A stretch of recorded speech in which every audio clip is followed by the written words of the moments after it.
E hoje nós entramos na história, então, de Sofia, quando Maria pede para Jesus que ele relate, então, conte para eles essa jornada dela.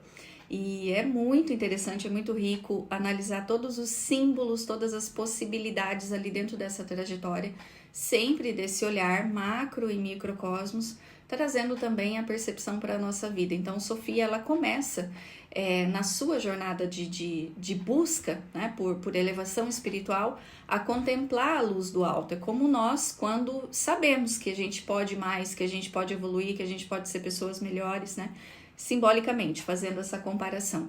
E ela, então, busca toda essa elevação, só que sem estar pronta internamente para fazer isso, sem estar conectada com o seu par, que é simbolizado por Jesus, mas que a gente entende que é uma conexão com o divino dentro de nós, com a sabedoria superior, porque de nada adianta termos fé se a gente não tem consciência, o desenvolvimento dessa fé para que ela não seja cega. Por isso, da fé com a sabedoria. A fé sozinha, ela pode nos direcionar para caminhos equivocados. Quando a gente conecta a sabedoria junto, então tudo se desenvolve. E é como se Sofia, naquele momento, ela tivesse sem essa conexão com a sabedoria. Mas ela tinha muita fé. Ela acreditava que podia ser mais. Mas aí o que aconteceu ali, toda a movimentação dela, mexeu também com os planos que de certa forma estavam estáveis, né? Com os regentes dos Aeons, que acabaram por influenciar Sofia e trazer ou jogar ela de volta para o caos, né? Para a primeira queda dela. Então essa queda aconteceu assim como acontece com a gente, a partir dos convites egóicos, das tendências mundanas, das nossas vaidades, do orgulho, porque é como se, simbolicamente na história, Sofia olhasse para a luz e ela se enganou. Como ela não tinha conhecimento, profundidade e conexão com a sabedoria, ela foi iludida pela luz do ego, pela luz da vaidade, pela luz das possibilidades do mundo, simbolizada dessa forma. E aí, quando ela fez isso, ela enfraqueceu. E nessa fraqueza, ela acabou tendo essa queda, então, e se conectando muito mais com suas dificuldades, com as suas dores, que são simbolizadas ali pelos Aeons, né? E também, simbolicamente, o movimento de aparecer a cara de leão, que representa isso ainda, o ego com a força mais exacerbada, com o poder e com o domínio para manipular. E o movimento de auto-engano pode ser muito associado com isso também. E nessa queda brusca que foi causada ali pelo obstinado que se aliou então aos Aeons, emanando para ela o cara de leão como símbolo, né, de uma força energética egóica, faz com que Sofia caia nas tentações, nas tendências, em todo esse movimento que de certa forma também ocupa lugar na nossa vida, ainda na nossa condição humana. E essa queda acontece com esse objetivo de drenar a luz de Sofia, de fazer com que ela realmente não alçasse voos, né, de evolução e não chegasse aonde ela gostaria, porque isso interfere em todo o sistema deles, né, inclusive energética, influência espiritual e tudo. Então a ideia era que Sofia não evoluísse, que ela ficasse estacionada, mantendo as coisas como estavam, como a gente quando fica na inércia do mundo material, não fazendo mal, mas também não fazendo bem, e a gente vai levando de certa forma essa apatia existencial, sem muito crescer, sem muito evoluir. Então é como se eles tentassem, de certa forma, segurar ela ali para que ela não interferisse aonde eles estavam já instalados, onde eles conseguiam sugar a energia, o poder, ter o domínio das regiões onde eles já estavam, né? Ela era uma ameaça de certa forma, assim como toda pessoa que evolui, que se transforma, que eleva energeticamente, é uma ameaça, e não só para essas frequências externas, mas para o próprio ego, para as próprias vaidades, para as próprias tendências. Então a tendência realmente é que esse movimento interno ele comece a acontecer de uma forma mais incisiva, para que a pessoa que está buscando um caminho reto, um caminho de adequação, um caminho de luz, ela caia de volta.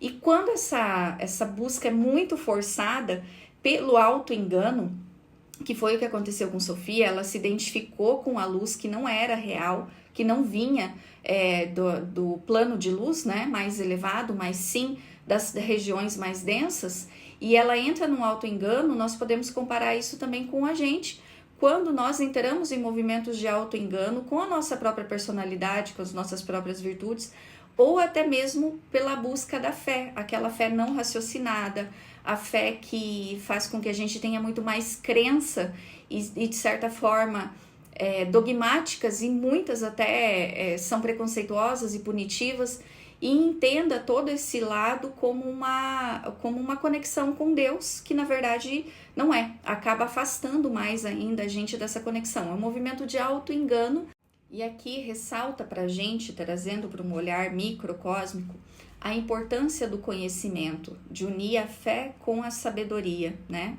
Pístio Sofia é a união. Então, Sofia estava fazendo todo esse processo sem uma conexão profunda e real com a sua outra parte, simbolizada por Jesus, mas que a gente sabe que o símbolo é uma consciência, representa uma consciência superior, elevada. Então, é como se ela quisesse dar saltos, ela estava querendo viver de luz, mas ainda não ter transformado aquilo dentro dela de uma forma essencial.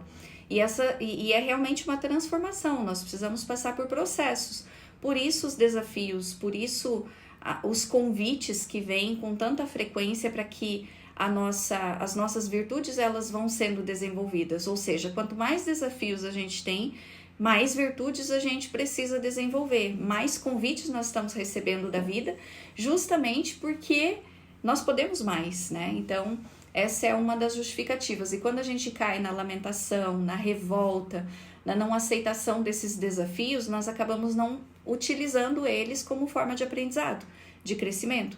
E aí a gente fica preso no próprio movimento egóico e não evolui, não faz, né, esse processo de transcendência. Tem um trecho ali que ele fala que ela acredita que ela pode tomar aquela luz para si e ela pode ter um poder de transformar as coisas, de movimentar toda aquela energia luminosa. Mas primeiro que ela não percebe que é uma luz enganosa, e segundo que ela está entrando num movimento de prepotência. Ou seja, ela está querendo ter um poder que não é acessível a ela, porque ela não desenvolveu esse poder. Eu lembrei da fala de Jesus, né? Vós sois deuses, podereis fazer tudo que eu faço e muito mais. Só que, como eu disse antes, é sempre um processo, é sempre uma trajetória. Quando a gente vai para a prepotência, é a força, é forçar a querer ter um poder que ainda não foi desenvolvido. E em muitos momentos da nossa vida, se a gente parar para observar, nós agimos com prepotência.